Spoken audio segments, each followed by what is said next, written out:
है वो रोल ये है कि किसी भी इन्वेस्टर के हित को, उसके इंटरेस्ट को प्रोटेक्ट करना।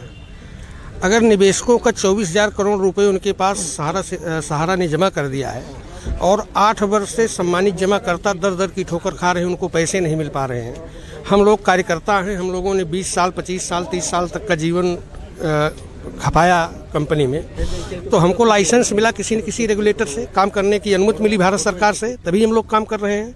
हम लोगों ने कोई गैर कानूनी काम किया नहीं है, किसी के उस पर कनपटी पे कट्टा दे करके तो पैसा उठाया नहीं। हम लोगों ने एक जो प्रॉस्पेक्टस था, जो फार्म थे, उसको भर करके पैसा उठाया।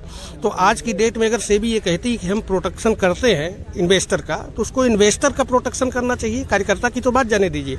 कार्यकर्ता के सामने आज सबसे बड़ी समस्या ये है कि अगर हम अपना इस व्यवसाय को छोड़ करके किसी दूसरे व्यवसाय में जाना चाहें, तो आज की डेट में जो जिस निवेशक का पैसा हम लोगों के मोटिवेशन से जमा हुआ है, उस निवेशक को हम लोग क्या जवाब दें, अपनी लायबिलिटी किस तरह से डिस्चार्ज करें। तो उनको प्रोटेक्शन में ये करना चाहिए कि उनको सहृदयता दिखानी चाहिए। हम लोग भी हिंदुस्तान के ही नागरिक हैं, हिंदुस्तान में ही पैदा हुए हैं, हिंदुस्तान के कानून के आधार पर ही सहारा इंडिया ने काम किया। 2000 की पूंजी से मात्र 45 सालों में 2 लाख करोड़ रुपए की अस्थायी परिसंपत्ति की संस्था है और सुप्रीम कोर्ट सेबी के गलत इन्फॉर्मेशन पर तोड़ मरोड़ करके तथ्यों को रखने के नाते सुप्रीम कोर्ट ने एक ऐसा आदेश दे दिया जिससे कि हमारी सारी प्रॉपर्टी पर सहारा इंडिया के एक एम्बार्गो लगा हुआ है, प्रतिबंध लगा हुआ है। तो सेबी को उदारता दिखाते हुए उनको ये कहना चाहिए कि नहीं, इतनी बड़ी संस्था है, वो कहते हैं कि आपके पास निवेशक नहीं है। निवेशक नहीं तो हम लोग कौन है?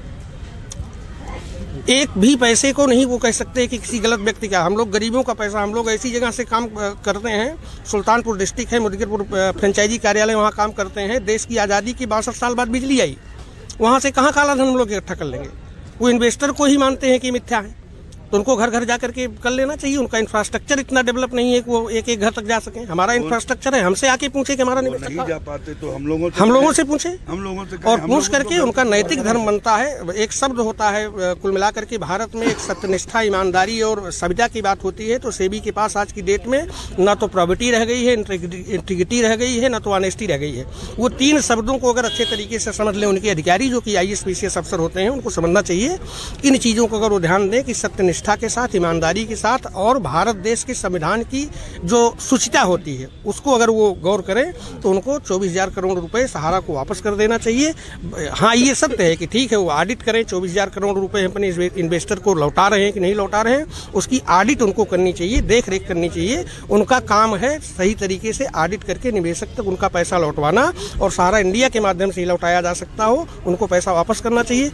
अगर वो ऐसा नहीं करते तो ये छोटा सा आंदोलन हम लोगों का है।